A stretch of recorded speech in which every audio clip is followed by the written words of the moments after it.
Hi there, and welcome to the Cult of Cinema. My name is Aaron. In a world of FOMO and ever increasing prices, one of the utter joys is when you're able to actually go into a physical shop and get something. I was a massive fan of going through and thrifting and finding things at my local value village or Salvation Army. And I am going to be talking today to somebody that is a master of doing that and doing that well. So, without further ado, let's introduce Matty. Thank you for Oh, the um uh, uh you know what? I lost it. But thanks for the that's intro. okay.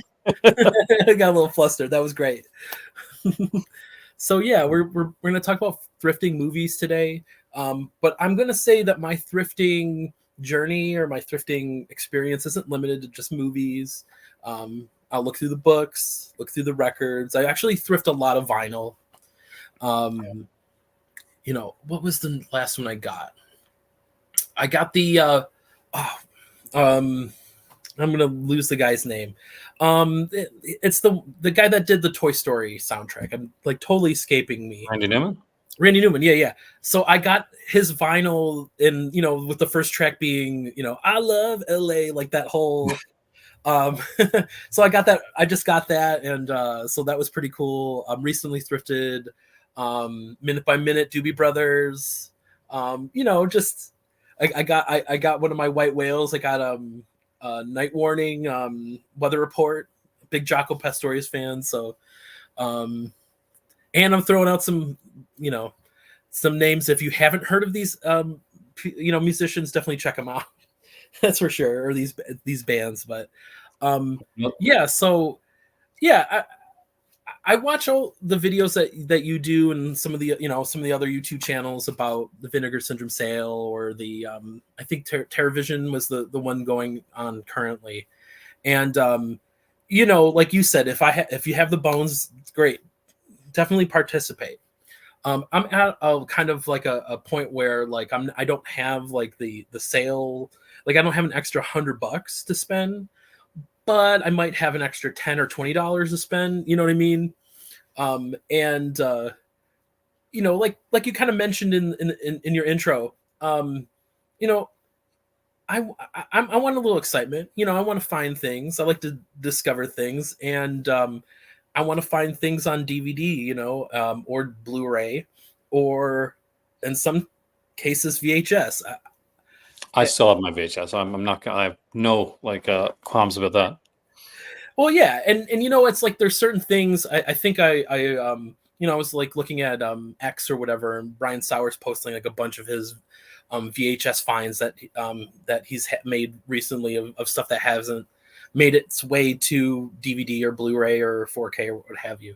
It's becoming the new So vinyl. oh yeah, and even like we did a like a sale. My one of my new friends around the Buffalo horror community, Will, he runs Silk Screams. Actually, I'm wearing one of his T-shirts right now. It's the Suspiria Inferno poster. But they did a little. We mentioned it, or it was mentioned on your channel before, but it did the Buffalo garage sale. So I went through, a lot of my collection, got through some of the things that I really don't care about. My mom recently moved out of her house, so I had a whole bunch of other things, VHS or physical media to go through, and so kind of happened at the right point where I had all this stuff, and like just sitting here, you know what I mean. But the so it's like I was trying to like I think I got to a point where I was trying to figure out like I'm not looking to make like great profits, just basically you know spreading the joy of movies basically is really payment for me, and if I can make make a little bit off of it, that's cool with me, but it's not really my goal. But I'll say this, that the VHS were the most popular item.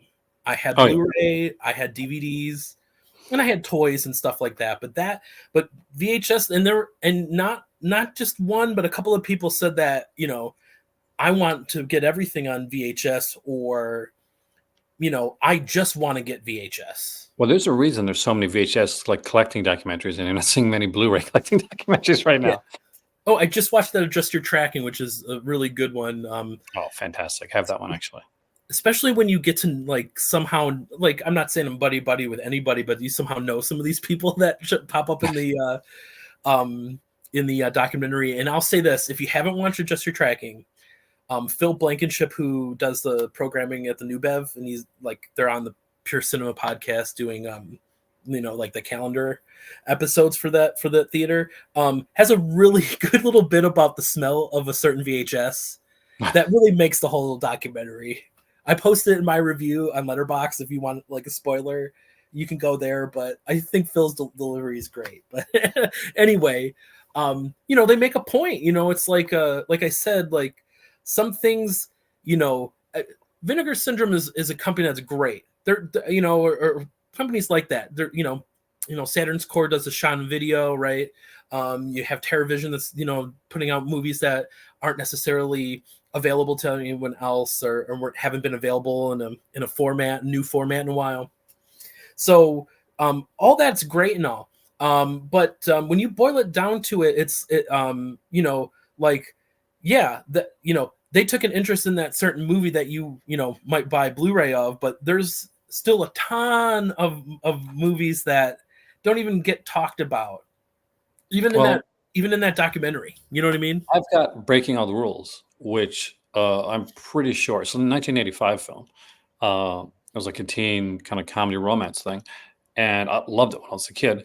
And I've got I think it was the Star Maker release, and I don't think it ever got a release ever on DVD. It was never Blu-ray release. There's no 4K. Oh, I'll actually see if I did have a picture of it here. Let me see if I can actually find it, because I was actually at the farm, and that's where all my VHS are at. And there we go, right here. And oh, that's a beauty. Yeah, if you ever find it, it's it's not an easy find, but it's a great one. Great soundtrack, fantastic film. Is that U.S. Canadian? Like where are we looking? U.S. film, I think. Okay. If I remember correctly. Like It's 1985. Like a DOA, but like by way of Ode to Billy Joe or whatever that one. That There's so many like that are out there. People, I think one thing I like to get across when I'm doing the channel now is I used to worry sometimes when because I do sale videos, I do like I focus on like certain boutique labels and that. I worry sometimes that people get too caught up with having to like looking online and feeling that they have to catch up or stay like, oh, I have to do this because I see something. I've got a bunch of movies behind me, and I don't want people to feel like when they're watching my channel that okay, I gotta do that. So I've made like kind of a concentrated effort to actually kind of push out like the FOMO aspect of it, and and basically say, it's okay. Like it should be about enjoying the film and film over format. Oh yeah, so, which is what it should be. People should treat other people's collections like galleries. Okay, you're not going to have the Mona Lisa, but you might have like you might have a Jackson Pollock or something. You might have something else. George O'Keeffe, if you will, whatever your taste is. It's just hey, at the end of the day, I mean, I don't know. It's stuff, right? I mean, we're not going to be able to take it with us. We're going to be able to take the memories. That's why I collect. I want to watch the movies again, listen to the audio commentaries. And, it's another point that, I've heard a couple, other pods or YouTubers say, a lot of the features that appear on, if we're just talking about DVDs, maybe not VHS, woefully underserved in the special feature department on VHS. But some of them have features though. They do, and we'll get into some actually. But a lot of the things might be trapped on DVD that you're gonna have to get it just to experience it. And I'll show you one. I'm going to show you one of my white whales right away. So we've been doing a lot of talking. We haven't seen anything yet. So, man, I'm telling you something. Let me give you a story about this real quick. Okay. I had to go to my eye doctor I go there every day. It's a ophthalmologist, whatever the doctor kind is. It's an eye doctor, not like like I'm just not someone to check my eyes to get a new prescription, just the health of it or whatever. So I had my eyes dilated, and we're on my way home. Or on our way home, my wife took me so I didn't have to drive.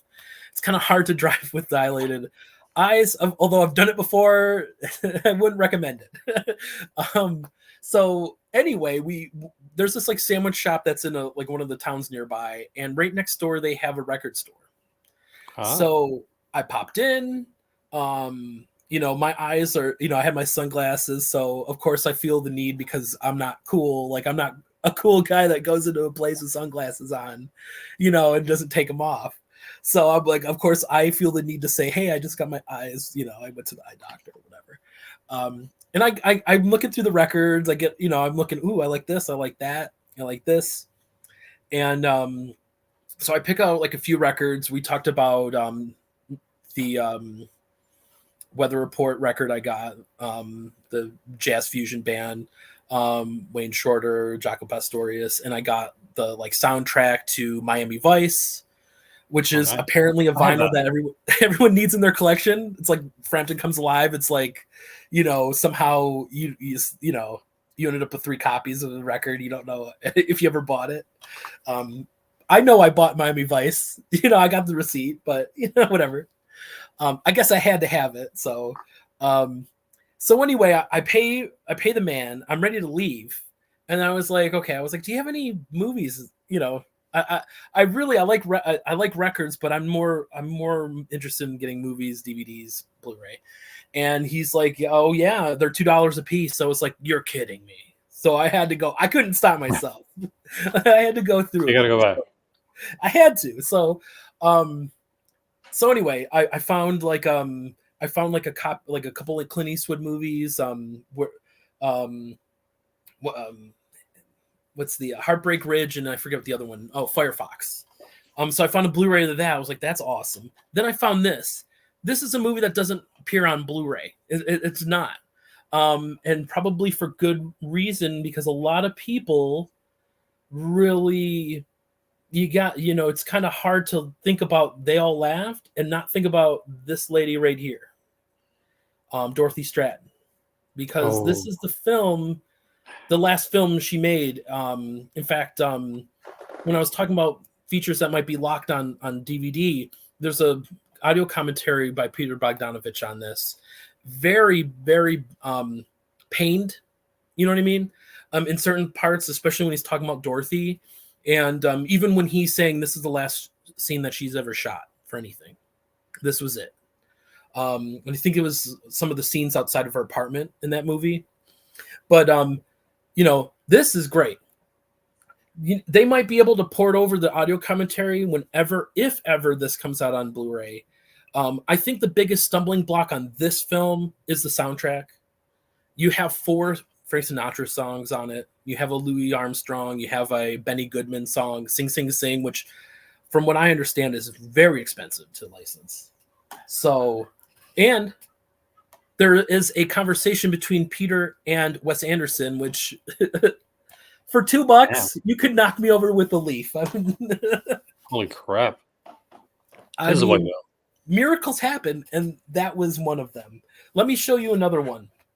Now, here is what I would call like a FOMO buster or reliever. Okay, so I didn't get a chance to participate in the totally rad, sold out. It's like if they would have told me that they were going to have an out of stock or OPP or OOP like sale coming up, I wouldn't have done the last one. I would have waited and did this one. Okay.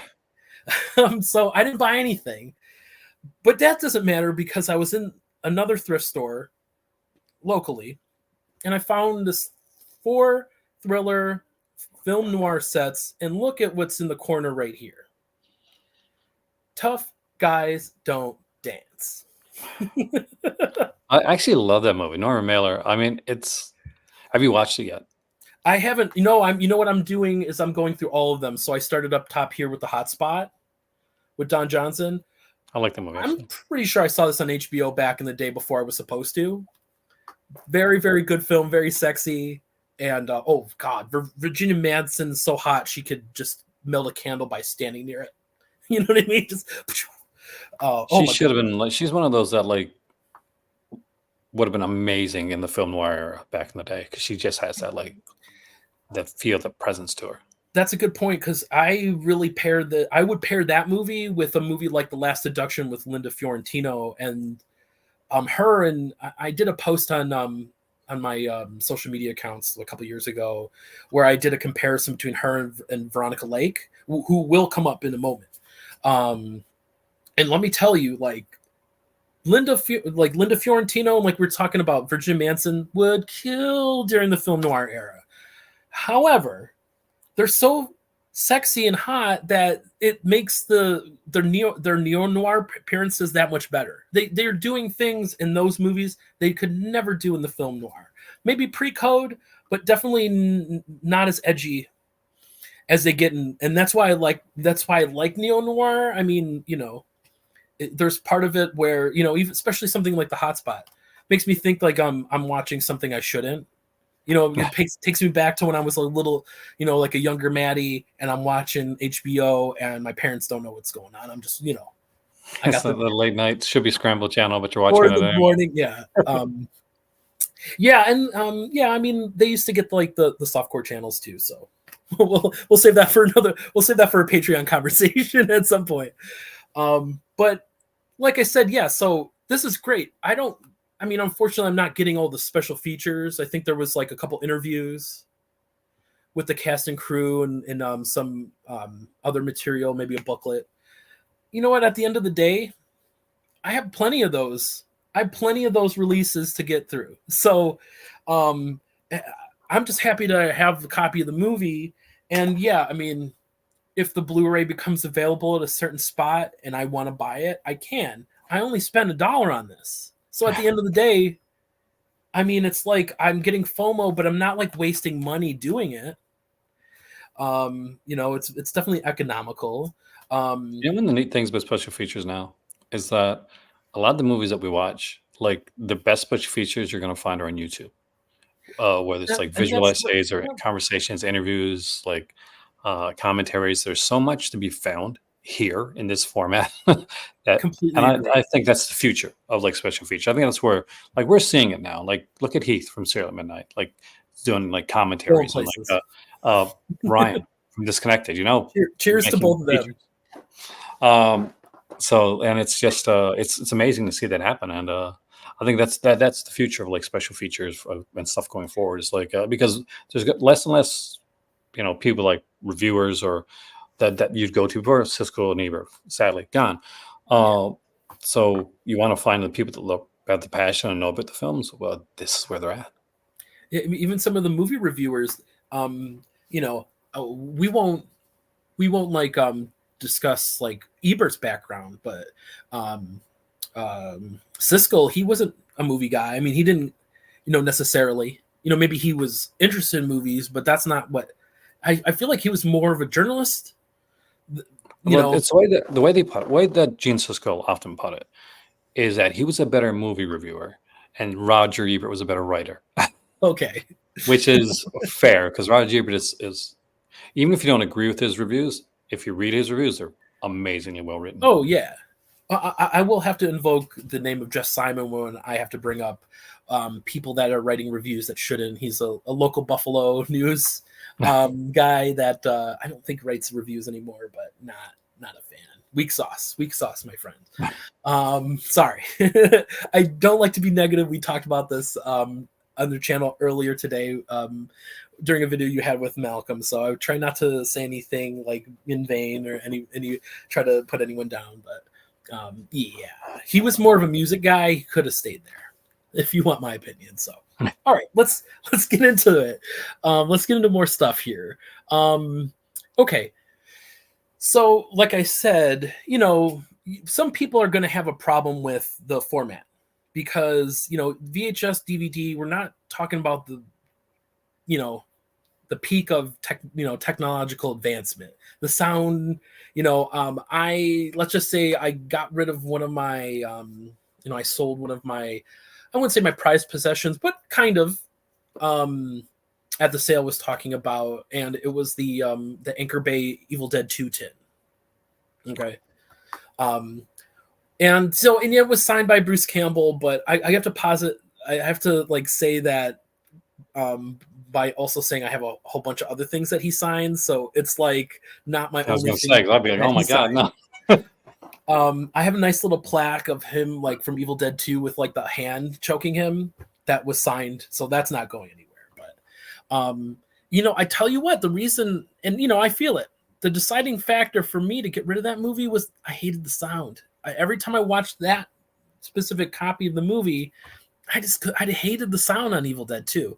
I'm like, no, I love this movie, but for whatever reason, maybe I don't have the surround sound, but on like a normal-ish TV, it didn't sound good, and I couldn't figure out why. So maybe that's a me problem. Maybe that's like, maybe I should have surround sound or a sound bar at the time, but that was kind of like my deciding factor. And I've already replaced it on Blu-ray. So I felt like, okay, I got enough stuff. And let me tell you, not to, excuse me, not to preach the sell your stuff thing. And that's not necessarily like the focus of my thrifting. There are a lot of people that do that. Like my wife in the past has done some Poshmarking, so people will definitely go into a thrift store and flip things like that. That's not necessarily what my goal is, but I do like getting rid of stuff I don't need. You know what I mean? Also, I love to have and share a moment or a story with somebody. I was able to show the person that bought that, yo, check this out. There's a picture of him signing it, so that's legit, at least to your knowledge, even though I'm not giving them like a certificate of authenticity or anything like that. They could put their eyes onto me and Bruce Campbell, having a moment. And that's really what it's all about. Like, that's the memories that I'm going to take away from this situation. And I was able to share that story with somebody. So not only did I sell them my DVD, but they got a story. So and they appreciated it. They're like, thank you for your story. I'm like, thank you for thanking me for the story. Like, it was very special. And also say briefly, I also wanted to sell some action figures, and related to Evil Dead, I sold like an Ash action figure, and I have another one, so don't worry. I still have, I have 2 Ash. So it was actually my 3rd one. And I got to tell you a real special moment that happened at my table, because like the lady that bought it for her kid, and her kid's name was Ash. So she was buying him his own action figure. And you know what? That was awesome. That was like one of the best moments, like movie related, that I've had this year. You know what I mean? So I can't say like, it might be a tough, thing to do. Like I said, we're taking a little tangent here. But yeah, don't be afraid to like pass on something cool to someone else. And just to get us back into thrifting, that's kind of how I kind of used to operate. If I see something cool now, I probably will pick it up. But in the past, if I've seen something cool that I already had, I would leave it there, and in hopes that someone would find it and discover a movie or discover something on the bonus features. You know what I mean? Which is kind of cool, actually. I like that. Well, here's a question. So when you're looking to thrift, for instance, do you have like a set like area, like stores that you go to? Do you just like, I know a lot of people, when I was thrifting a lot, when I was getting a lot of stuff, me and my cousin would basically, I'd work a week. So Saturday was like Hin's day to rest. So she was like, get out of the house, guys. We can Yeah. do Go some do stuff. something, make yourself scarce, right? So we would go, we'd grab some Starbucks. It was pumpkin latte season. And I would we'd It's that go season already. to we go to Value Village, and right next to Value Village was a store called Giant Tiger, which had a lot of like movies that were bought, like same as with at Dollarama, find movies that were like bought from other places, except there were like bigger movies in boxes yeah. and stuff like that, and they were like super cheap.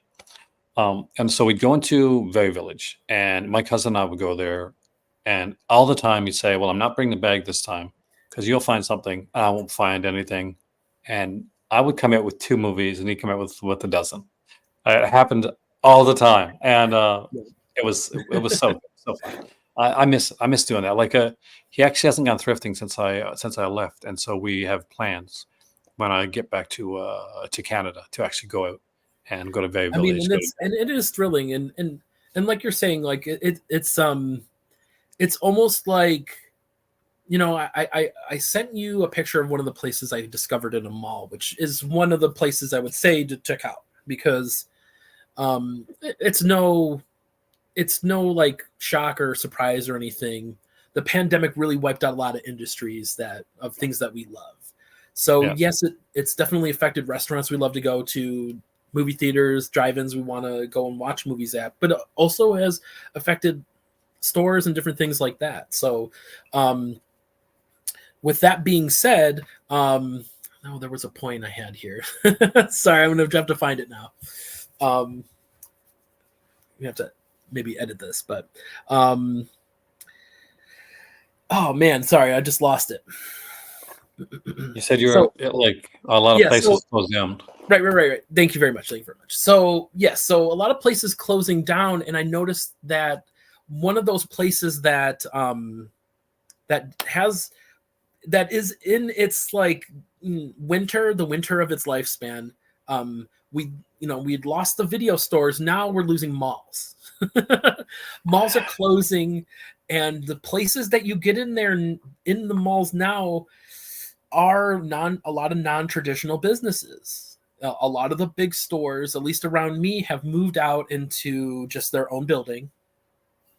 So I mean, I gotta say, a part of it's a little depressing when you go into a mall and you see, I don't know, you would go in a mall in the 90s, any day of the week, any time of day, and there would be easily a few dozen people in there, if not 100. Yeah. Walking around, a lot of people would buy things, obviously, to go, clothes or what have you, and a lot of mall walkers. People like to go indoors during the wintertime. It gets cold in Buffalo. Makes sense. So, and you still want to walk and exercise, but so like I said, a lot of those bigger stores are gone. A lot less people, but I've been noticing a lot of these places like resale stores have been just popping up. And there was like a store called Game Craze. We're talking about video games earlier. So I knew I was kind of getting into the right spot. I visited this mall. My goal, they had a thrift store that I like to go to.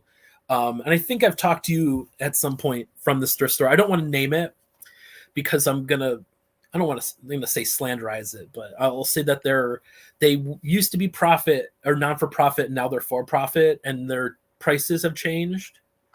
So like I was like texting you like a record that's like $9.99, which was a good price for the record, but at a thrift store in my area, that was expensive. It's happening to a lot of thrift stores recently. I've noticed that some of them are really up in the prices. Even Value Village, I went to, and their prices were going like they used to be super cheap, and now they're like, oh, I got to make sure I really want this, because even at the thrifted price, it's not exactly not exactly the best price to go for. Well, right. And like I said, like I forget what it was. It was like an Elvis record or something I showed you. 4 records, so it's $4 for a record. So that's not necessarily a bad price, but like that's not what when I'm in the thrift store, I'm not looking at, that's not the price that like passes right by me. You know what I mean? However, a lot of stores will run discounts. So that's another thing to look at. A lot of these secondhand stores. Now, the one that I went to that I'll get back into in a moment is a little bit different. But a lot of thrift stores, like in the States, you have Goodwill. There's Savers around here. There's Salvation Army, like you mentioned. There's a new place I discovered called Hearts. A lot of times they'll do a half off sale. Oh, Or Hearts. like You actually went to Hearts. I went to Hearts. Hearts was cool because they did like you can get, I think it was either 5 for 5 or 10. Yeah, it's 5 DVDs for 5. So you have to get like, I don't know, maybe like $3 a piece. I forget how much they are. So it's not too bad, you know. And if I find something, you know, that's good, like that's great, you know, easily add to my collection. And then if I find something that you know, I know someone needs, then I can definitely save it for them if that's the case. Anyway, the place that I discovered was like a consignment shop. So when you went into this place, they had, it wasn't just like your normal thrift store. They had a lot of everything, and that's another tip I would say: check out consignment shops. Consignment shops are basically a business in which, you know, the business owner will lease space and sell the product for somebody else. So a lot of these consignment shops have, you know, I mean, obviously think about it. If it's something that someone's going to want to buy again, you're looking at furniture, clothes, books, and a lot of movies. So I texted you a picture of it. And like, now just imagine for a moment, look at the behind Aaron. Everything's nice and in order. You know, you probably know where everything is or about where you could find it, right? Pretty much. The stacks were on par with what he, you know, if you've ever seen Aaron's like area, like his little like collection tours or whatever, you could see what his collection's like. So just imagine that, but not in order. And that was I would this start putting point. things in order because that's my thing, right? I mean, tell me, I was like, you know, if you guys paid me like $15 an hour, I would just come in at night and just put this shit in order for you. I mean, I I do promise. that at Walmart when I'm in Canada all the time. By the way, I go to the bins and I start putting things in. Listen, I used to work for a grocery store, and my wife finds me moving like produce and stuff forward, filling in holes all the time. I don't work there. Like they're not paying. I'm there to buy things. Like that's my job. But somehow I find my way doing it.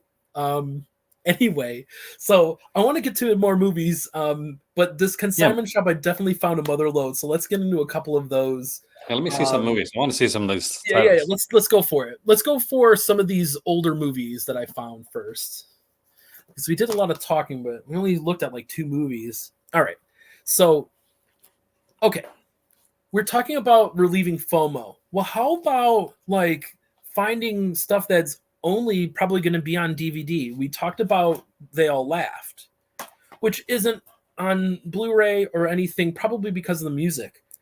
How about just a movie that's old that people like, but you know, people don't even know about it.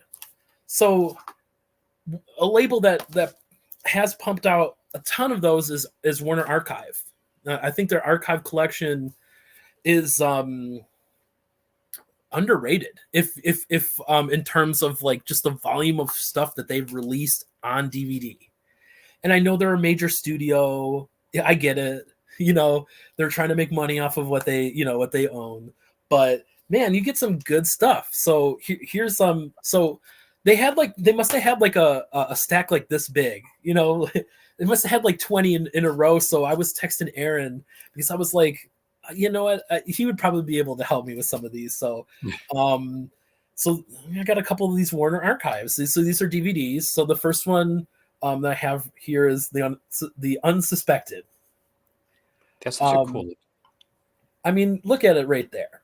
Now, anybody that's ever seen The Invisible Man, it knows that if Claude Rains is in the movie, he's gonna be nuts, or it's gonna be compelling. Like you're gonna want to watch him, right? It's gonna be interesting to watch. So, in this, he plays like a scheming radio star. And I didn't really read the back, but there's like there's some murder that happens, so I'm sure there's a little bit of intrigue, maybe a little I don't know if it's film noir, maybe a little thriller, but this one looked good.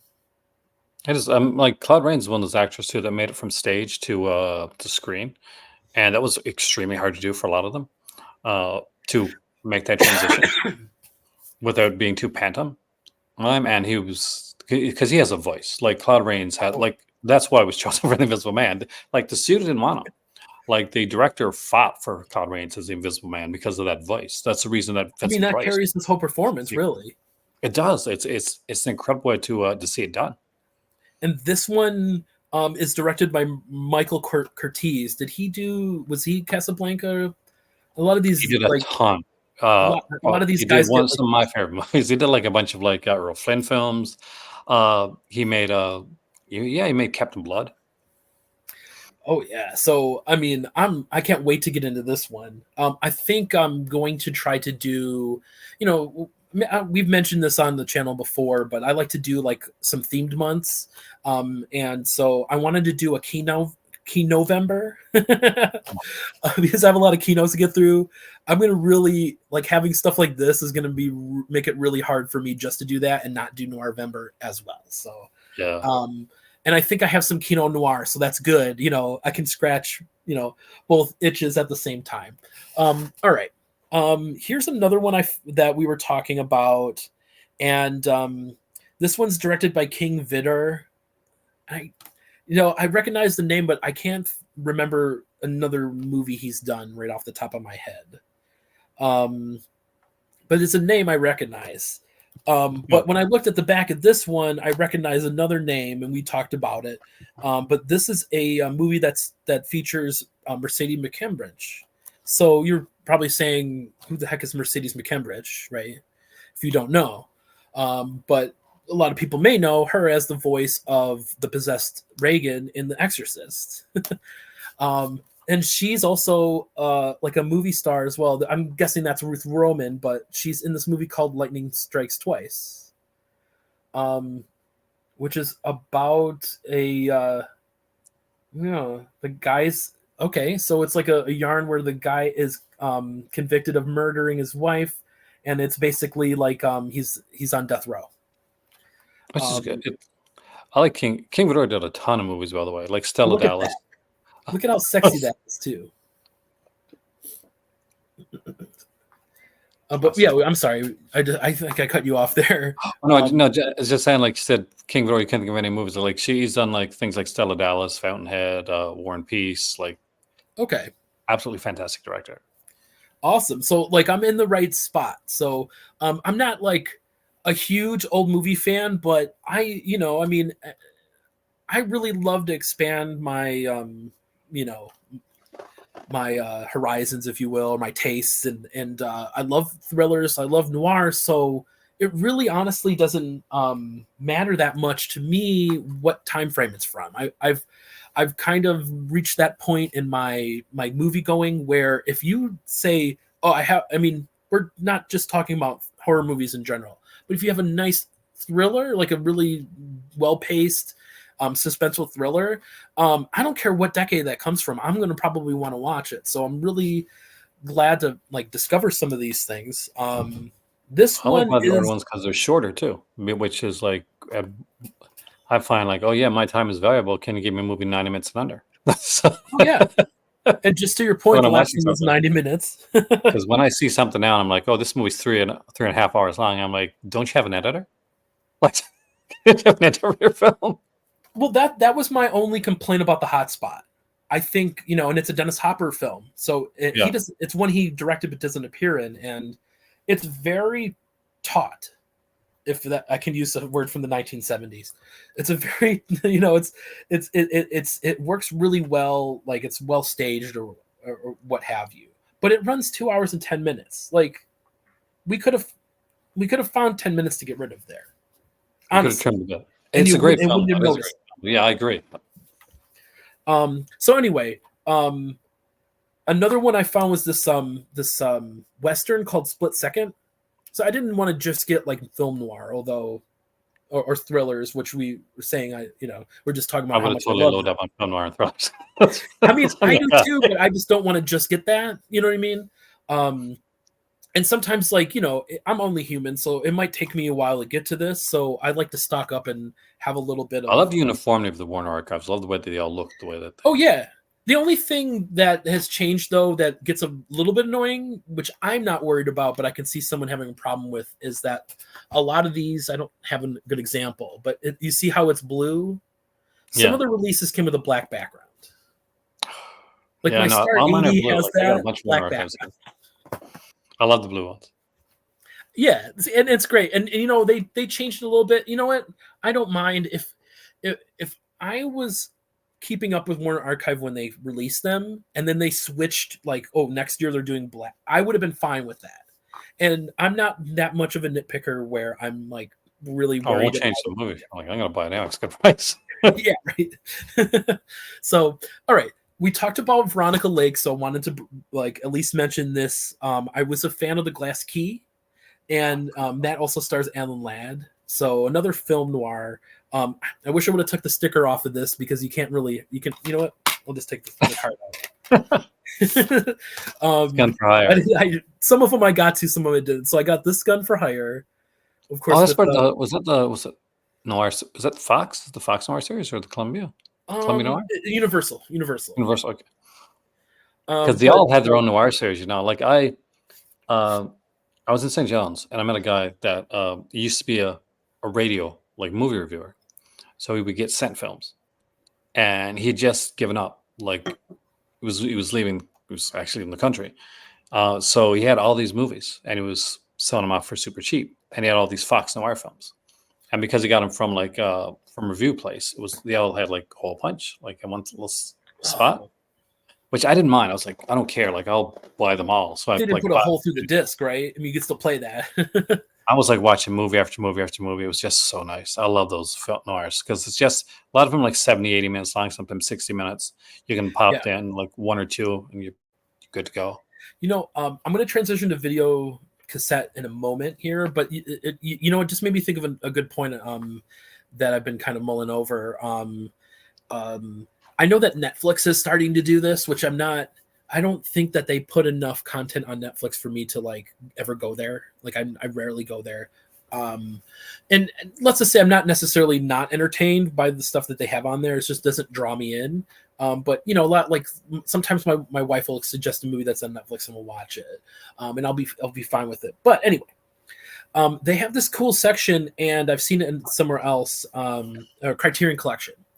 So if you have your Criterion Collection or you have a Netflix, they're giving, which is fantastic for me, but they give you an option where they will like group all the 90-minute movies together. They'll group all the 60-minute movies together. They group all the half-hour movies together. At least Criterion goes down that far, which is fantastic because sometimes I just need 90 minutes of entertainment and I want to go to sleep or move on with my life. So, I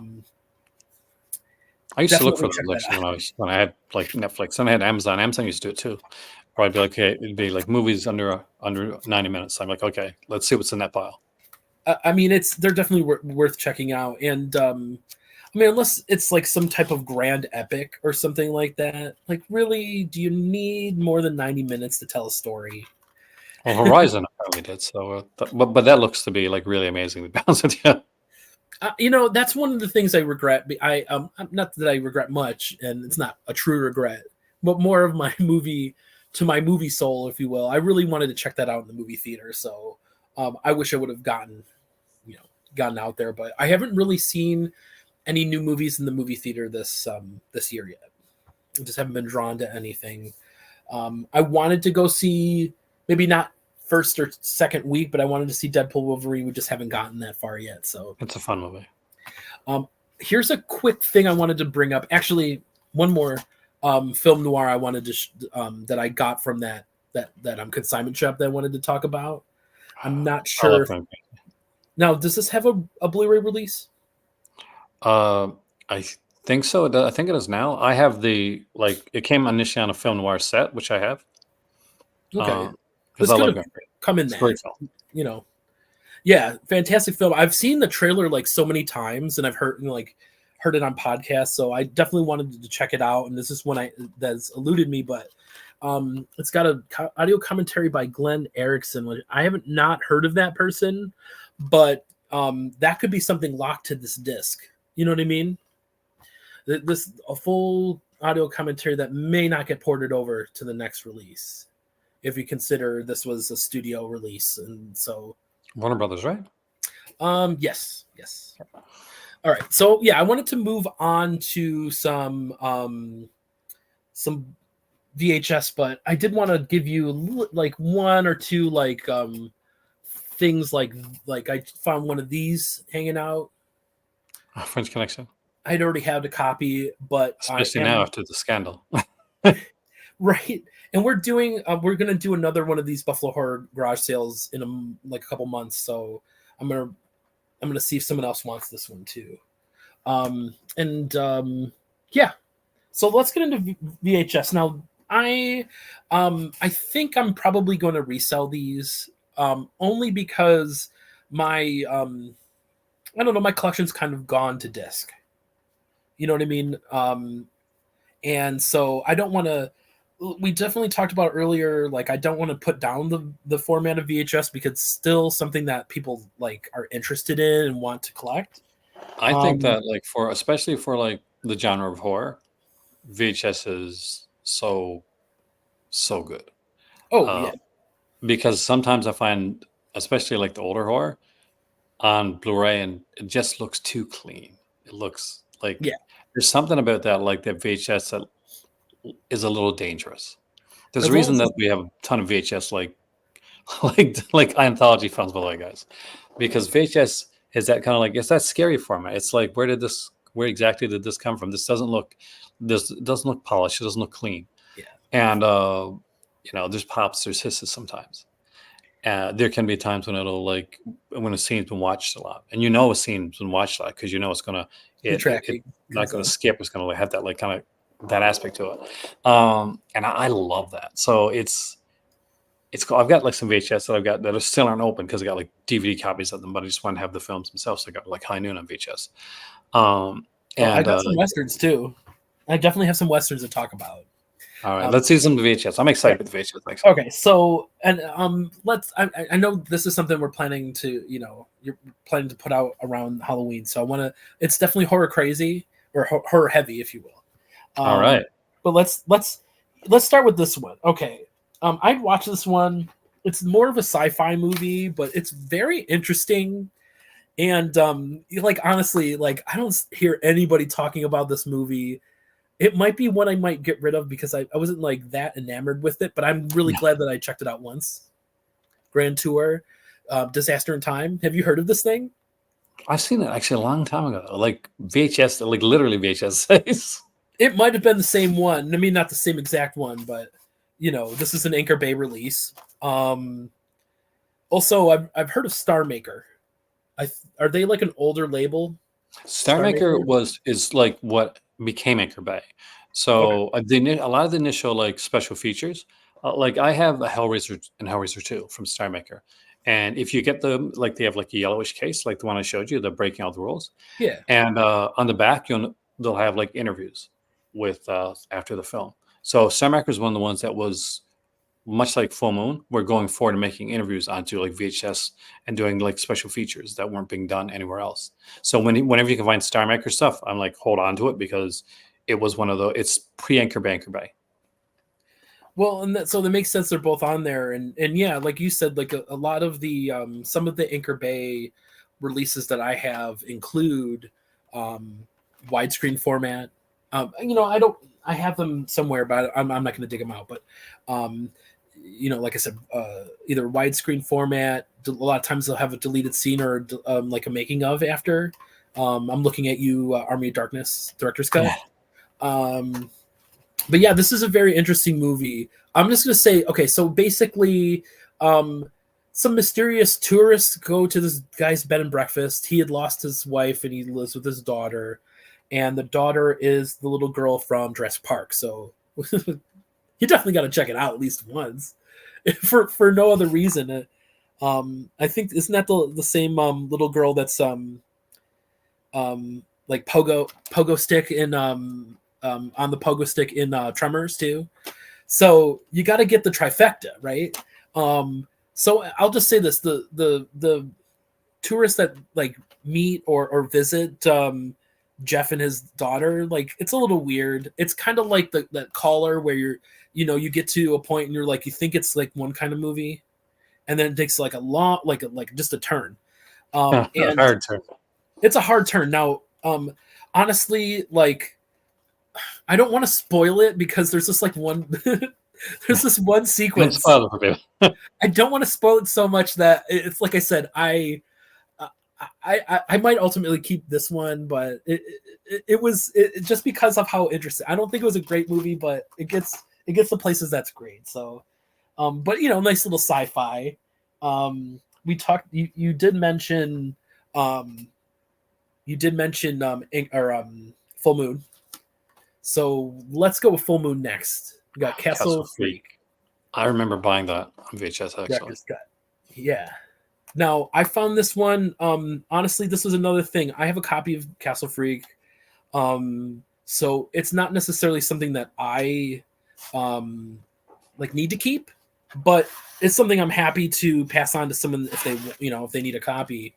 But what's cool about this is it's got that video, the video zone, which Video is a Zone, special, yeah. I used to love yeah. those. So it's like that special feature that Full Moon would put on, either before or after their their movies, but it kind of acts like your video magazine, the thing that you do on Patreon, which Actually, it's you very much also inspired check by out Video kind Zone. of cool stuff he's doing.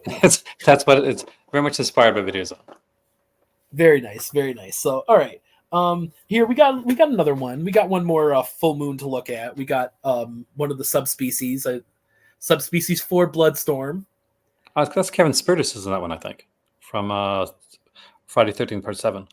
But his last name may have been different back then. No, it's not necessarily. Yeah, I mean, I'm not seeing that name on the back here. That being said, I don't know. There's something about Ted Nicolau's movies that it's like kind of like the same thing. Like, yeah, I kind of want to check them out. I don't know. I had all of those at one point. I love Full Moon. I'm from the era when Full Moon was like was the thing, when you actually go to the store to okay, that's the later one. They're great. Like, I love that. I definitely had a copy of that one in the past. The comical part for me with Full Moon is like when I was opening a comic shop, I called Full Moon because I wanted to like carry some of their stuff, their comics at the time, their cards, stuff that they had, toys and probably too, right? and I'm like, I think it was one of the actresses that actually answered. I was like surprised. I said I thought I was going to get like like a secretary or something, but it was like when the actresses that answered. I'm like, wow, that's kind of cool. That's kind of like wait, who was it? Like Russ Meyer. You always hear Russ Meyer if you want to get some of his movies. He'd be the one answering the phone or something, right? Like, oh, what do you want? What do you want that for? Okay, so if we want to stay in the sequel, horror sequel territory, we've got this is a mainstay. Any of the Prophecy movies. Like, honestly, if you collect VHS, you like horror movies, and you don't have a Prophecy movie in your collection, you kind of need to. I know like Vinegar Syndrome came out with the, with the nice trilogy set, right? But like I said, specific to your VHS collector, this is one you want. It's one of those that you used to see like in every store, like you could rent it, and usually in the 99-cent section. Well, I gotta say, so like we were doing the sale, and I had my copy of Castle Freak, and they're like, yo, that's pretty rare, and I'm like, I bought like my copy, not this one, but my copy I bought at like the grocery store. Like, I don't know. It was 20 years ago, so that happens. I'm gonna take a quick detour away from horror. So, do you want to go more comedy or like we were talking about westerns? Let's go comedy. All right, cool. All right, I got a few comedies here. Now, like I said, if you like what you see, these might be available to you later on in Buffalo when I participate in the sale. I love the Three Stooges. I don't know if I necessarily need to collect them, but I've found these recently. I thought these were pretty cool. This is Simply Hilarious 1, which looks like they both look like collections, but this one's like the longer of them. Oops, sorry about the glare there. I used to have some of those. But I thought this was interesting. This one right here is more of a like a spooky type of episode, if you will, from the three of them. Like there's one called Spook Louder, which is they're trying to I don't know. break up some type of spy ring. So, and there's a haunted house one in here. So I thought it was interesting. I love seeing the Stooges. That's one of the in my hometown they have a movie theater that still plays Stooge festivals to this day. So definitely a lot of Stooge action going on. All right.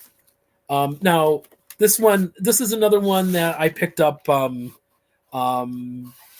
Like I said, I feel like people may need, our VHS collectors out there may want to have a copy of Coming to America. I'm just saying, very interesting, especially James Earl Jones has passed away too, so it's a little strange. I just picked this up recently, so it's a little strange now that happening. But fun Eddie Murphy great movies. Movie. I don't know. Like, I'm sure you have certain memories about watching movies and like maybe unusual places. Like, Coming to America is definitely something I shouldn't have watched at like a relative's house during a party or something like that. The best like VHS like watching in a weird place story that I got. Okay, I go for it. was a server in the church, in the Anglican church, and we had like these server conventions. So we went to a place called Daniels Harbor. For those that want to know, it's the girl that stars in Species, Natasha Henstridge. That's where she's from. So we go there and like they rent a VCR because we rent a VCR and said, well, go get a movie. So they sent us down. We didn't know what to get. There's like, is this like mom and pop like type of place? So we get a comedy. Comedies are safe. So we see like a movie with the tank on it, and it's got like, was it Eddie Murphy? Was that Eddie Murphy? Yeah, I think Eddie Murphy's in it. And so it's got like Eddie Murphy, and like we're like, oh, cool, we can put this on. So we go back, and the bishop's there, and he puts it in. Have you seen this movie, by the way? Well, I didn't hear the movie. So what was it called? Tank. I think it's like James Garner. Is it James Garner and Eddie Murphy? Heard of it. I don't know if I've seen it, but I definitely heard of it. Opening scene is him like having sex with this girl, like very like vocally, like super vocally, and so In the you would opening not scene. see like a man move as fast as our minister did. I believe it. To get that out of the like, and because it's like F word after F word after F word, because it's and like there's this nude woman, and we're like to like go back get like I think we got like King of Kings, and we're like, damn it. So the next weekend we're all looking for that film to watch it. All right, if we're gonna talk about religious movies, if they saddle you with something like The Robe, watch The Robe. Okay, I don't know if you know what I'm talking about. It's like from the '90s, but tangentially related to that, I remember I was in like Sunday school or prep for like your confirmation. I grew up Catholic. I'm lapsed now, but and they were asking about movies about Christ. So I mentioned The Last Temptation of Christ. And the deacon's like, not that. I mean, that is that's not one that we believe in, but that is a movie about Jesus. And I'm like, I feel like that was the seeds of my dissent were forming during that conversation. Anywho, one last comedy. I'm gonna get into westerns here, and then we can wrap up with some more horror movies. So, if that's okay. This is on a borderline between both of those genres, but one of my favorites. I couldn't keep this one there. Yes, it did get a Criterion release, but I mean, I played an old man in a stage production of this in high school, so it's a little near and dear to my heart. I like it, and the movie's great. Definitely one of those. What do they call it? It's like it's like very dark, but it's more like those screwball comedies, right? It is the definition of screwball comedy. It is, but it's like very comedy. They say madcap mayhem, but it's like very dark. Like the stuff that they discuss in this, or the stuff that comes up in this movie, tends to be quite dark, but very, very, very entertaining. And I mean, it's okay for high school students to put on a production of. So I guess it's not so bad. I wanted to quickly mention. I had to pick this up because I saw that was going out as print. It's just been I have that actually. it's Dirty been Mary, so Crazy many Larry, places. and Race to the Devil, right? Yeah. Now you may say this isn't the Blu-ray, and I may say yes, sir, it is not the Blu-ray, but this one still includes anamorphic widescreen transfer, both films, and audio commentaries, and 2 featurettes, and interviews. So I'm sorry, but Oh, it's the this same. wasn't. Like the This was Screen under Factory used to do that all $10 the time. American. Creativity would be the same. I mean, you probably. I'm not. Like I said, I don't want to like be like a. If you like high quality tape or a video playback, I'm with you, man. And if I had the bones to do it, I'd have top of the line everything. But I don't. And you know what? I'm gonna watch the crap out of these movies. I'm gonna listen to the audio commentaries. We talked I about feel John something more Huff. better like that. Like I don't want to shot a video movie on Blu-ray if possible. I'm on DVD Yeah, or VHS. And some of the earlier stuff, like the '70s stuff, especially in that, because I was talking to my wife the other day, and she was like, it doesn't matter for a lot of these films because no, they weren't made. Like we're in the '70s and back, they weren't being made to go to your home. They're being made for people watching in theater. They or weren't like, driving. okay, this is the crystal clarity for going and eventually hopefully go on TV. And on TV, they're going to be cut down. They're going to be put in into like the window box format. And we're like, they weren't made for that. Like, it's great that it's out there. And we live at a time when you can have like a big screen TV Yeah, where you can actually watch like and movies. recreate that experience. But I feel for me, like I want to recreate that home video experience a lot too. Uh, with the same as I do, I want my 4Ks and my Blu-rays to give me that like theater experience. I want to be able to create that more intimate experience that I had when I first started collecting. And I still buy a lot of DVD. I still buy a lot of VHS because it's those are but of certain films because I'm like, Right. okay, I want this to be like a creepy night. I want this to be like kind of a fun night. And I would spend like we would what at my college 'cause I lived on the 6th floor, which is the co-ed floor, and I would be Nice. yeah, oh yeah, yeah. I was tasked to go out and get the films every time, and luckily I was friends with the person that ran the video shop, so I would always be able to get the films before the day before they came out. So I would get a lot of Full Moon was famous, so everybody was like dying to get the new Full Moon film. Like you would not believe. Like the people be like, "Is it in yet? Is Transfers like And they 3 in yet?" trusted your taste too when you went. So Well, they that's had kind to of if they wanted to get that's a like the movies. right. But I mean, yeah, and a lot of that experience I feel like I get nowadays on Discord because I don't really have people like that live around me that I sit down and watch movies with, but I can watch movies with people that I'm familiar with on Discord. And keep your eyes and ears peeled because I have a long gestating podcast that will eventually come out with one of my friends that I met on Discord. So stay tuned. I'm sure Aaron will get all the information when it's Like, let me ever. know when it comes out so we can actually like promote the thing. I want to Have you get a been- couple of like episodes stocked up before we do the big hello, and I try to figure out publishing and all that. But we'll get to that. No rush, no rush. So anyway, let's get into some westerns. All right. This is the movie that launched one of my favorite gifs or memes, Jeremiah Johnson. I love the And cover on that. this is like the original like VHS, or at least maybe not maybe not original release. But what I like about this is a 91. This thing's heavy. I don't know if you've noticed this with like the some of the newer VHS, they're like very light. Yeah, I don't know, and when you get when you're a VHS collector and you get one of those nice old heavy ones, I don't know why, but it just makes me feel like it's more secure. I don't like it's that feel like it's when you get like a good like when you get a box set, right? And you get like that hard box as opposed to Yeah. like the flimsy box.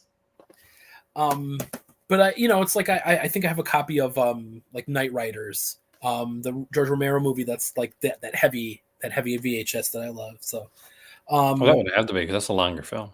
here's a couple of Lee Van Cleef movies. We got God's Gun. That's a classic. Oh yeah, Leif Garrett, Richard Boone. Oh yeah, Jack Palance. Why not? Yeah, this is Of fantastic. course, it's a Western. You got to have Jack Palance somewhere. Yeah, right. And if you couldn't get Jack Palance, maybe you could find Lionel Stander or Bud Spencer in Beyond the Law. Which now if you haven't seen this, that might be one thing, but you might have heard it if you've watched Kill Bill Volume 1, because I believe part of the Ritz Ortolani score gets lifted for that movie from here. Not surprising, actually. It's very operatic if it's the theme I'm thinking about. Definitely one to watch. And Lee Van Cleef spaghetti westerns. I want second helpings of that. All right, let's get into some weird stuff here. If we haven't gotten into weird stuff like before, I want to do a couple of quick. Tell me what's in store for me. We're gonna start with a Concord VHS. We got Lords of the Deep. This has got Priscilla Barnes, the psychic from Mallrats, and of the Dirt Mall psychic, and Bradford Dillman, who I think I saw Bradford Dillman play J. Edgar Hoover in a movie sometime. Am I right? Am I getting the right guy, or maybe that's someone different? Tell me, what is Lords of the Deep? Have you seen it? I think so. I actually spoke to Priscilla Barnes' agent like last year. Awesome. Was I'm sure you tried to avoid asking about extra body parts. I just like Mallrats, sorry. But yeah, this looks like a little like it looks like a send off of like The Abyss or Alien. I mean, it came out before then, I think, but definitely interesting. Oh, and speaking of The Abyss. See, that is my least favorite of those like water movies that came out at the time. I know everybody loves The Abyss, but I'm a Deep Star 6 guy, man. You know what? I'm not. That's the one I haven't gotten to, but I really like Leviathan. Leviathan's really good too. And I really want to shout out really quickly. You could probably see the pin over here, but I did the 24-hour horror marathon, horror-thon, if you will, at the Phoenixville Colonial Theater. That's where they shot the original Blob. The theater scene in the Blob. Well, I spent 24 hours in that same theater watching horror movies.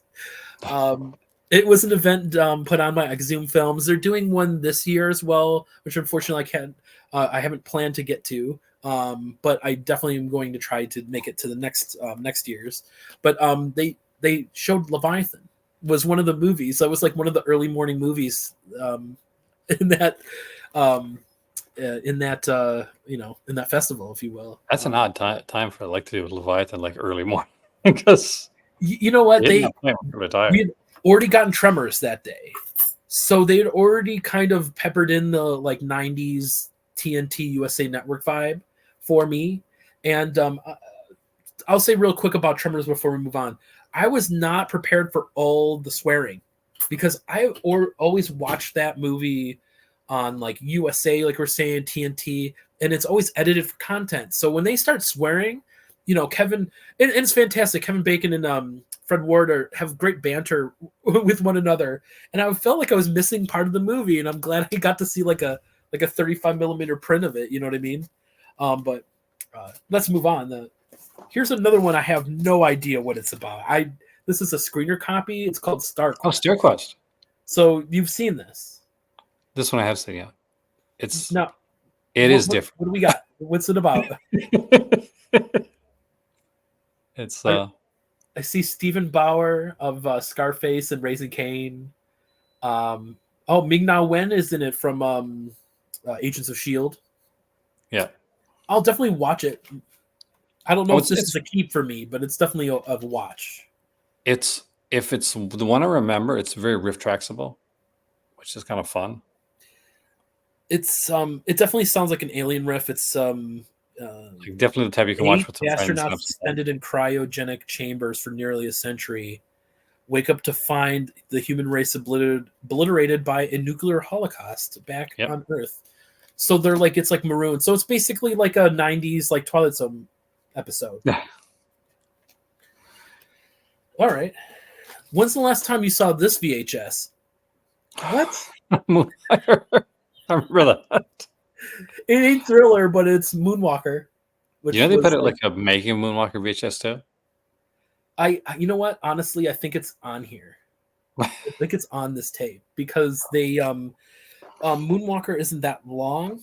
So it's it includes Smooth Criminal. It's got like some of the others, but it looks like it says a retrospective of 24 years of hits. So it's either part of the program.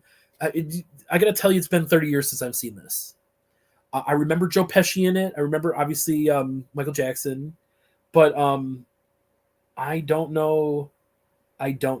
But we'll find out. We'll definitely find out. All right. So how many more of these I still have like maybe about 10. So it's up to you how many more you want to get into. I definitely have more to show off. In the horror or the regular or the horror regular. Let's end off with like let's end off with some horror so we can have some stuff to do for next time. Okay. Oh yeah, you got it then. Well, I did want to ask about this, and it's horror adjacent, so we can definitely talk about. Okay. All right. Okay. So back in the early to mid 90s, and I think it was. I don't know if, what studio it was. Looks like this was Columbia TriStar.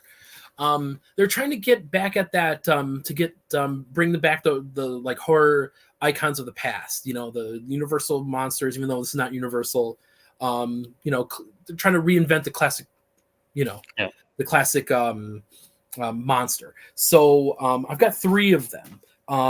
The first one, maybe the most acclaimed.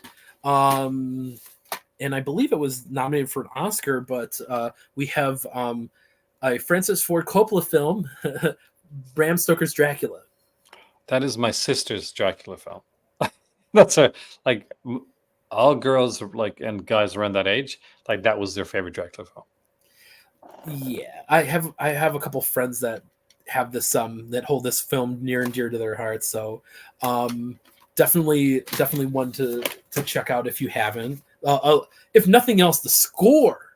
I don't know how many people ever talk about the score of Bram Stoker's Dracula, but it's one of my favorites. It's definitely one I had to rush out and get the CD, which I still have. Okay, we have another in a similar vein, more or less like a revamping of a period piece. Kenneth Branagh made with Robert De Niro, Mary Shelley's Frankenstein. Highly underrated. I actually really like that film. I really have been wanting to revisit this, so I definitely have like an excuse now. I saw that in theater. Amazing. I remember think I might have seen this in a theater. Too young. But this is a film by Mike Nichols, and we don't really necessarily know him for the horror movie genre, but he did make one.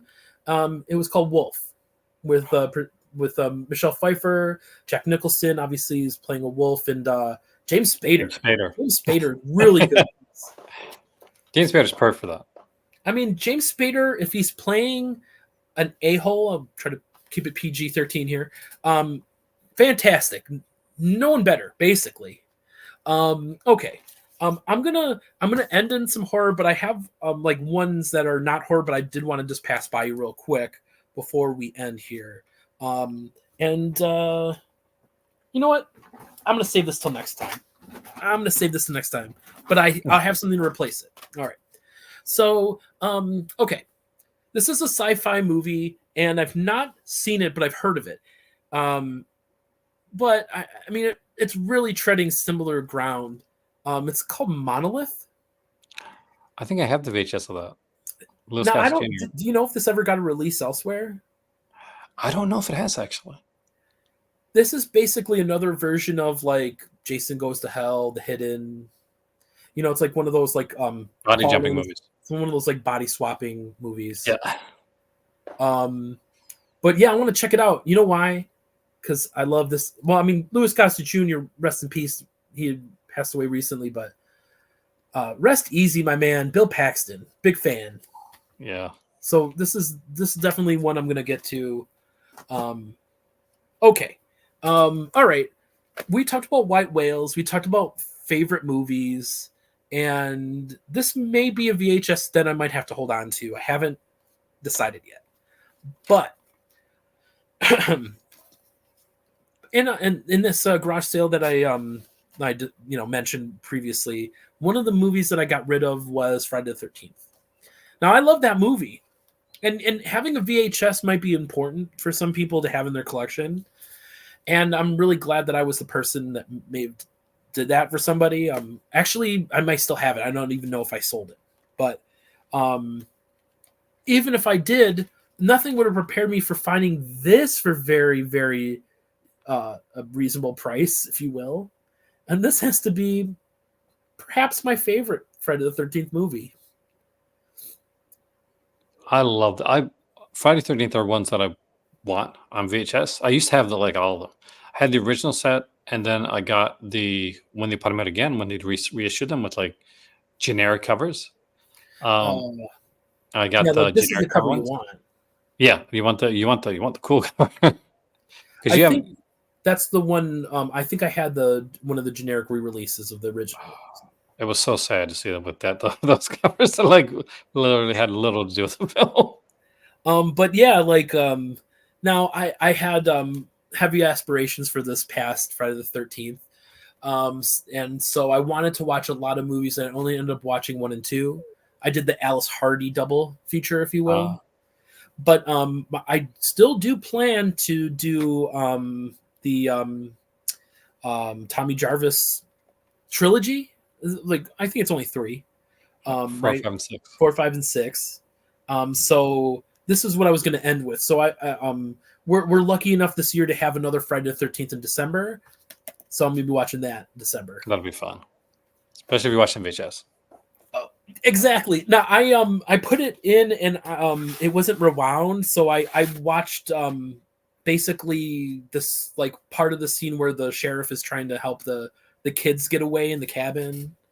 So he's trying to help so just to kind of give you an idea. And Those kids are awesome. By the way, only Friday 13th movie that actually has kids on. well, yeah, and I've noticed this about too. Man, there's like half of the camp counselors that are left alive at the end of that movie, including one that is you would think is a main character that would have been on in Jason's path, if you will, without spoiling it. But I was a little amazed, and I'm not really spoiling much, because you don't know who. I mean, if you watch I don't know who hasn't seen Friday the 13th 2, but if you haven't, I'm not really spoiling much by saying that You can say it. Like I say, the counselors survive, because all the deaths are great, and yeah, they're definitely taken from Bay of Blood, but I don't know. I like Friday 2 more than I like Friday 1. You know what I think is underrated? Friday 3. I love Friday 3. Friday And 3, you know why? Because the characters are likable. And that's... I just wish I could see it in 3D.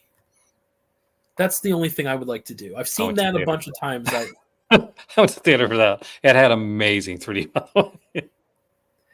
Well, that's like one of those movies that was like made, like they did things specific to 3D that like you would want to see, you know what I mean? Like, if you watch it without it, it looks a little weird. And what I don't know now, do they have a 3D now with the DVD or the Blu-ray? Excuse me, the Shop Factory. I know that we have a 3D Blu-ray in there, but does it come with a regular like color 3D stereoscopic version? Yeah, I think so. Yeah, because I got upstairs, got the Friday 13th box set. I'm gonna take a look. So I might have to include 3. before 4 and 5 and 6, because if that's the case, I'm definitely going to visit that because Because you fit in like 3 and 4, like it's almost done like kind of almost seamlessly together, and then you get 5. So I love 5. 5 is just so it's so 5 is different. great. 5 is like comical. You've got you know, I'm not going to do a disservice by forgetting everyone's name, but you got the chimichanga guy in the porta potty. I forget his name. Miguel Nunes. Well, yeah, well, Miguel Nunez, but I forget his like character's name in the movie. That's a memorable Dima. sequence. You got the stoner couple provides anytime they're on the screen. Basically, it's funny. You know, just enjoy yourself with them. that older couple comes up. So yeah, it's definitely enjoyable. I mean, I get why people may not like it because it is a departure from what we expect from the other movies. But you know, I mean, anyone that studies their slashers, I mean, let's be serious. Did they ever make a? I mean, they had like a formula, and then they changed. So like if you look at Friday the 13th, you know, the first one was during that something like it's basically a revenge movie, for the lack of a better word, right? And number 2 would also be a revenge movie, but when you start getting into the sequels, then you know, you know, they follow the trend of the slasher genre at that time. So, you know, yeah. It Oh, you makes kind of sense. started the trend. It's It makes like sense for Halloween comes about Jason and makes when slashers Jason popular, yeah. but for Friday 13th, like it makes the blueprint of what slashers would become. So 1980 is when the original Friday 13th came out. 1981 is considered the boom period of slashers when we got like all the big ones, like to the point where Halloween was aping Friday the 13th, and okay, we got to put more nudity, we got to put more gore in it when they did the sequel. So you get all this stuff like The Burning, you get like all these great things, The Prowler, incredible films, Happy Birthday to Me, My Bloody Valentine, all coming Graduation out at the same Day. time. Even like there was the comedy Student Bodies, which Oh came yeah. out, and for that movie, by the way, to come out at a time when they were at their height, what a ballsy thing to do, by the way. An incredible film, one of my favorites. Um, I would have liked to have seen that in the theater than choosing to see Scary Movie 2 or 3 and not seeing Kill Bill Volume 1 again. Um, let's just say I was in the theater right next to it and I regretted my decision. But so be it. But yeah, no, Student Bodies is definitely like, I could see people not liking it, but it's definitely one to check out. I it's like also for me, liked it's like the way that you do like the way you do a comedy for that type of thing, yeah, because it didn't Mel Brooks it didn't like National Lampoon's it didn't like do Airplane. It was like there's this character Horsehead Bookends, right? Like if you've seen the movie, you know Horsehead Bookends, and like there was a guy who was like a stand-up comedian, and he was very lanky, and he plays a character called Melvert, like just a janitor, and he died early, like he died really young. He's like 49 years old when he died, something like that, and he's so good in the movie. And I'm like, man, why didn't he do more stuff? And his name, by the way, was The Stick. the stick. That was his name, like that he used like on stage was The Stick. For Oh, a okay. lot of people didn't actually know his name; they just knew him as The Stick. He wasn't like blind or and helping you know, But Matt there's Murdock cool ones get like his that. There's lecture Student out. Bodies. You're Saturday talking the about a 14th, different stick. which is lesser, but still it's fun. But I got on the tirade there. I do like those. I'm getting into like, okay, Halloween's come. I got to watch a couple. Something I would do. I'm going to watch Student Bodies. I'm going to watch Saturday the 14th because you like to break it up. You can't just watch like dour movies the entire time. Yeah. Oh, I mean, you definitely have a point. Like, you'd have to have a little fun. Recently, maybe we can. I don't know. We're just kind of spitballing here. You know, um, kind of covered everything we wanted to cover. I feel today, but I did my. But if we're on the topic, I recently updated my letterbox favorites, which I had made a sentence out of my previous letterbox favorites, and it's been up there easily for like 2 years. The sentence, let me see if I can get it right. If um, all monsters attack, I start counting, all the colors of the dark. So that's what I replaced. You could see the reason why it's been up there for 2 years is because I couldn't find anything to replace it that was on par with that. So I decided I needed something new, and I wanted to do something that just some recent discoveries that were kind of like getting into the fall, like going from summer to fall. And one of the movies was the third. I mean, if you're considering these other movies to be comedies and horror comedies, if you will, it was the third werewolf movie from 1981 to come out. That was a comedy. So if you think American Werewolf is a comedy, in part, which I definitely do, and then you can make the case that the Howling is a comedy or it has comedic elements, but I feel like that movie is a little too nasty to call it a horror comedy. Yeah. But you could still kind of make the case maybe. But the third one I'm thinking of, and it's not Wolfen, because yes, that was a werewolf movie, but that's not really. It's a very serious one. It's very serious. But the other one that not a lot of people bring up that I don't know, friends and I had a great time with was Full Moon High, Larry Cohen film. With Adam Arkin, which it's like, this is the thing. When you get into comedy, there's going to be people that are going to find faults in it. You know what I mean? Like, I'm sure there's people that don't like The Hangover, for example. But that's like a widely accepted, like, people love that movie because, it's a great comedy, or Anchorman or something like that. But in the same token, like, I don't know, like, comedies, like, they might take a certain taste, you know what I mean? Like, so I could see that Full Moon High may not be someone's like cup of tea, but my goodness, like Alan Arkin plays Adam's dad. Or no, wait, no, he doesn't. He plays the cop in it.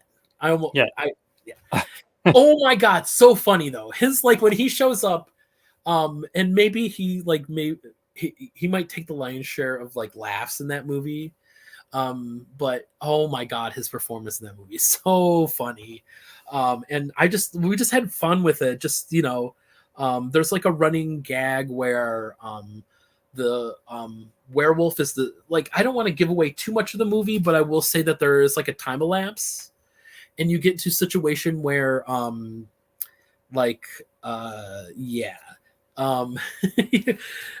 an old you've got Adam Arkin is like the central character, and then you have like a young, like someone his age, quote unquote, and I don't want to spoil too much, and an older lady that are kind of vying for his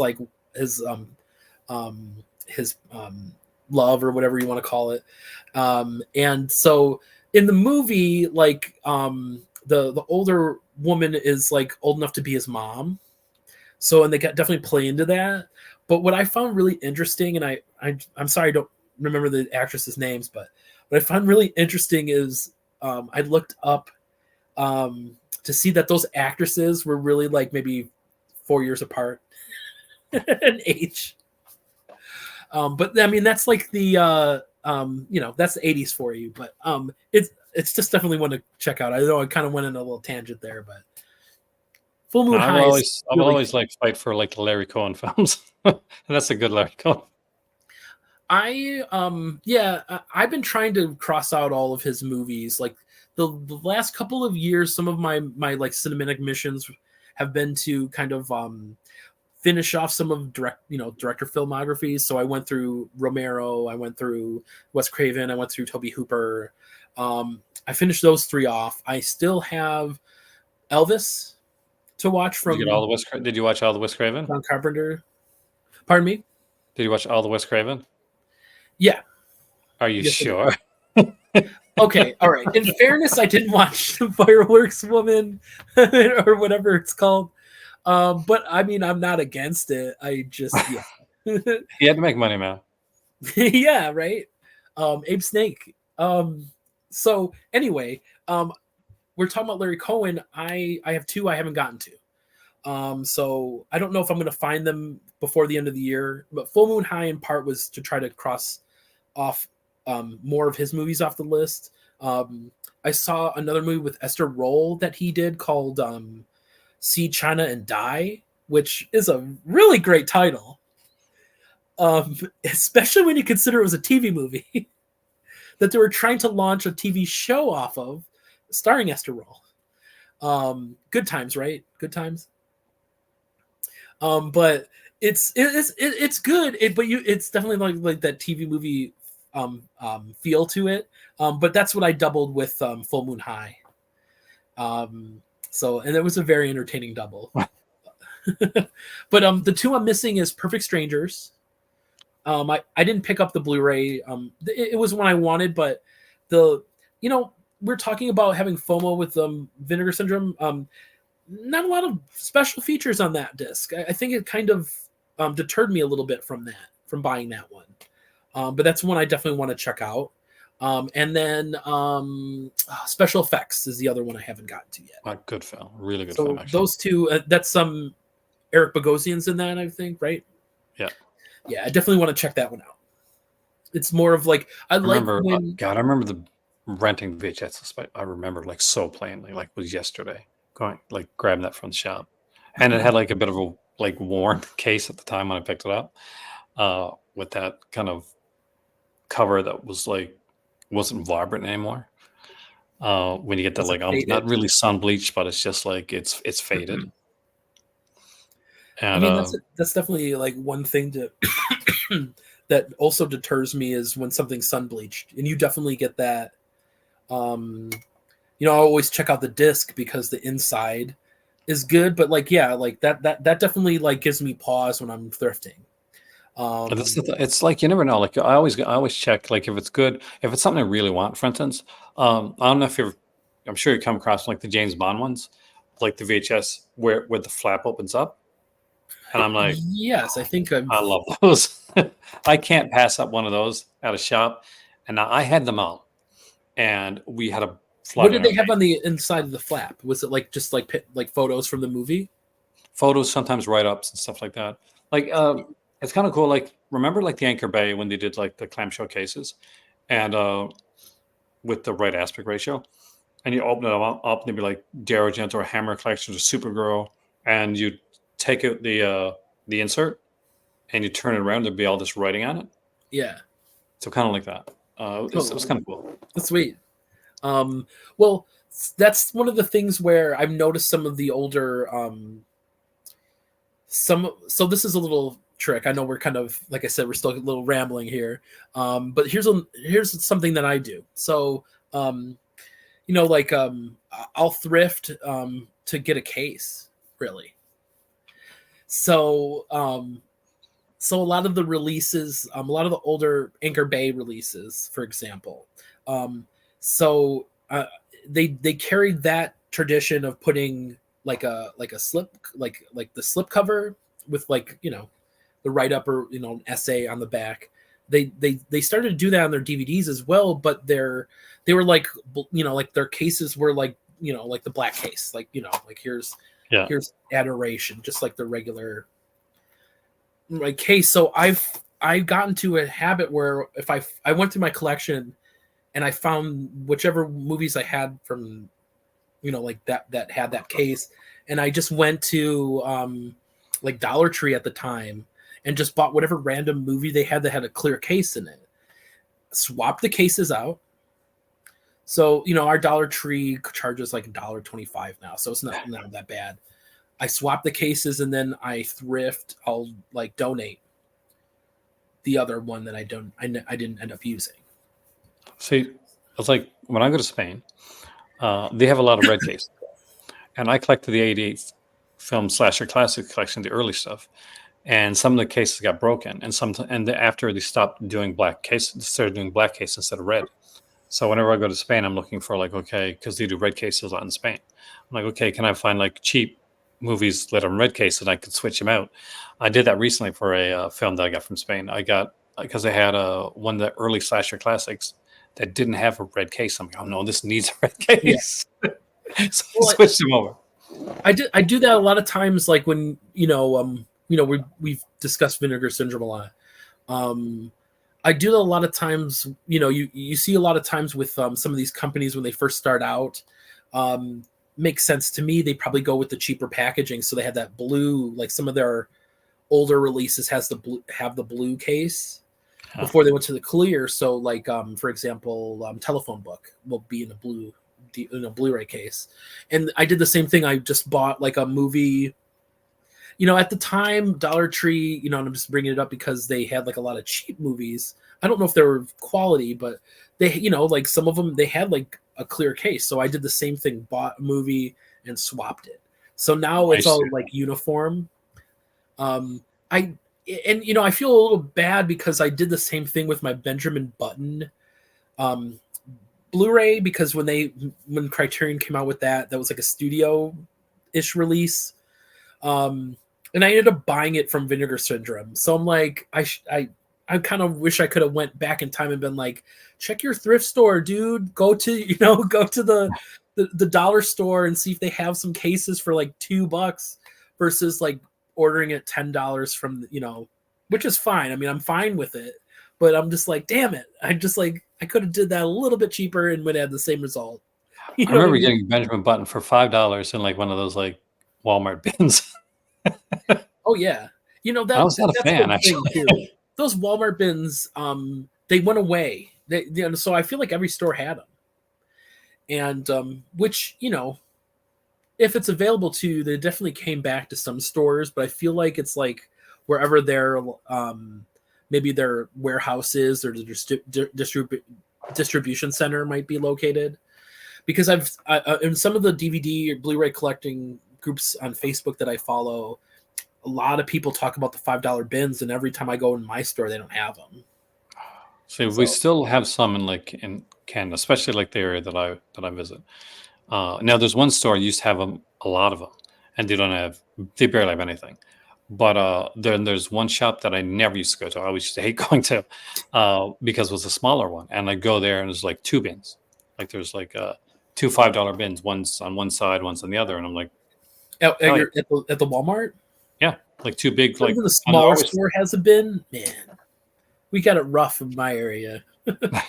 But yeah, that was the thing. Like we like I bought this one. This was one that was in the $5 bin.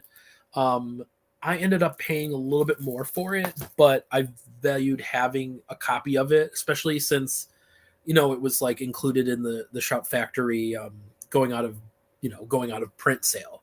So I'm assuming even if I paid a couple of dollars more for it, um, I still have a copy, and I'm assuming they're coming out with newer releases.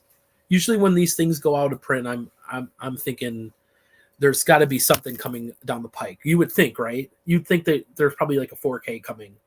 If these, hopefully. Honestly, a 4K coming probably from Vinegar Syndrome because that tends to be a lot of them go now. Like, oh, Death Wish is gone from Shape Factory. Where's the guy in Death Wish well, 2? that's and Yeah, you Vinegar mentioned Syndrome. that transition with Malcolm in your most recent video, where Vinegar Syndrome is still in the same like genre territory, but they're like really kind of going after some more of the studio, like the larger like titles. I mean, Yeah, Red changed everything. in terms of in terms of like genre movies, and then like what TerraVision now is like kind of picking up the slack of the like more of this discovery, which I mean Vincent still does to some respect, unearthing things or whatever, but especially with that new box set they came out with. But it's just like some food for thought. The Crew Britannia and stuff like that. And the last year they did the made in like Hong Kong set, which was Yeah.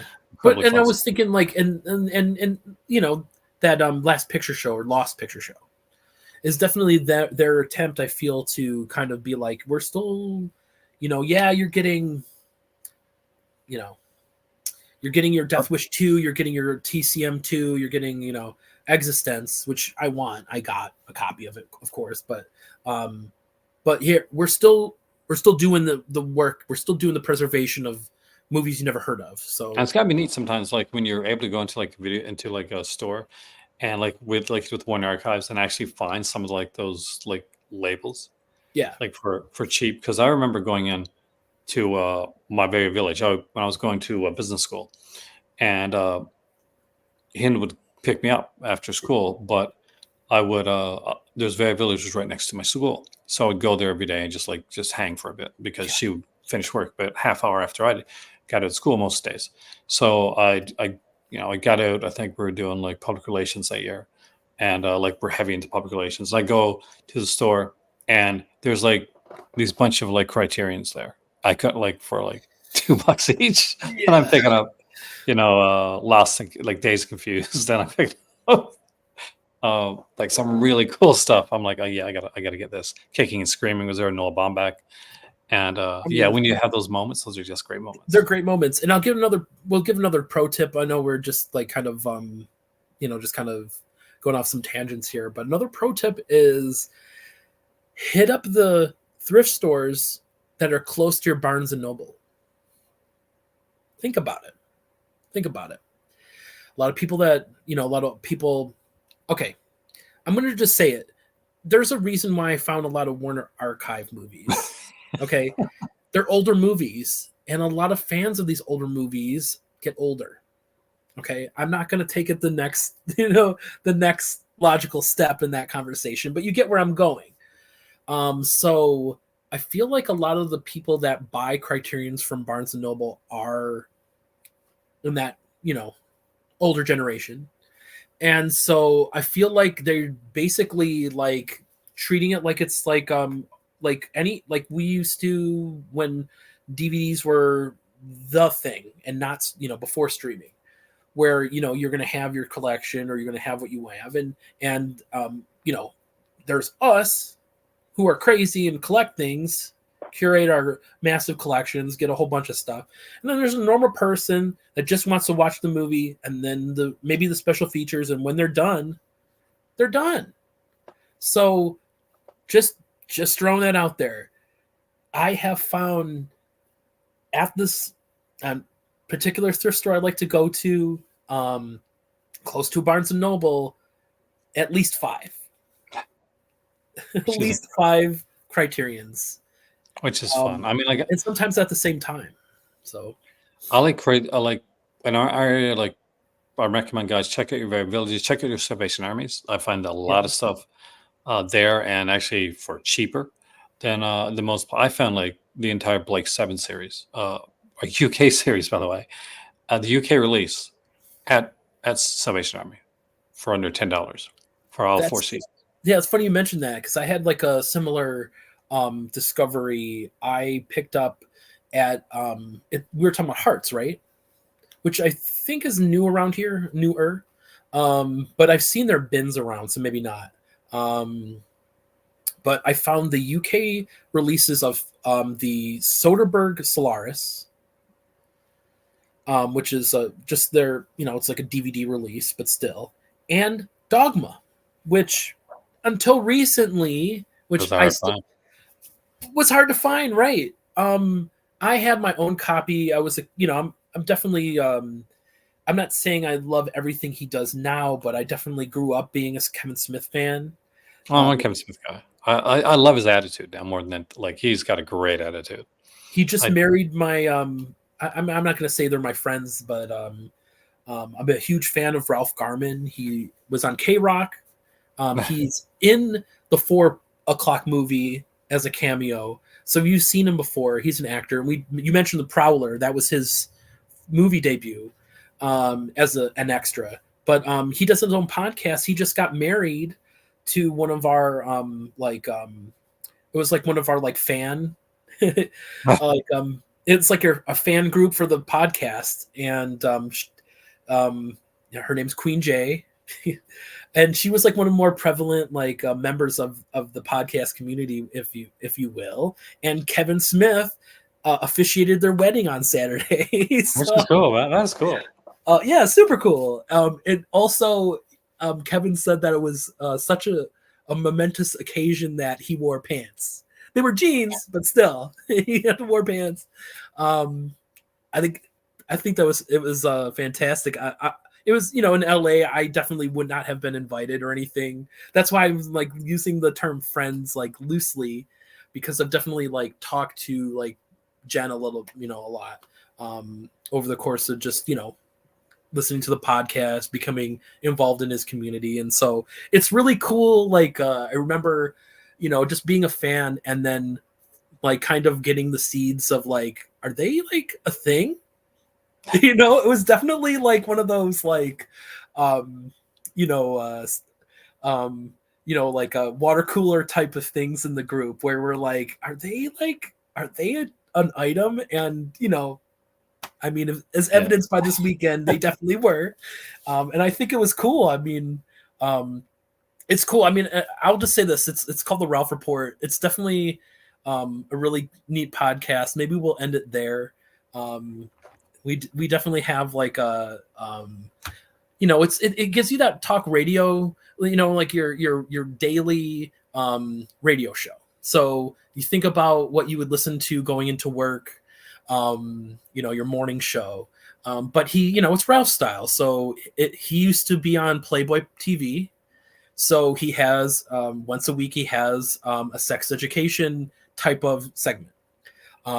He likes TV, so he has once a week he talks about a TV theme song. I remember Smodcast with Kevin Smith, which was hilarious, by the way. And and him and Kevin had done Hollywood Babylon for like the longest time, and still do. Oh my god, yeah. That was one of my like biggest. The best episode I ever saw and I like listened to was Kevin Smith, and I think it was him, and Kevin Smith had like these tapes, these audio tapes of him when he was a teenager, like basically. Did you hear this one? And he's like talking about like, well, how dramatic things are. And he's making fun of himself. It's the most funny thing ever. I loved it. No, and that's another good one. And so yeah, and if anyone like hears this and is a fan of Hollywood Babylon or Kevin Smith, definitely check out the Ralph Report. If you become a level like a member of this Patreon, a certain level, you get access to all the back catalog of Hollywood Babylon as well. So really cool.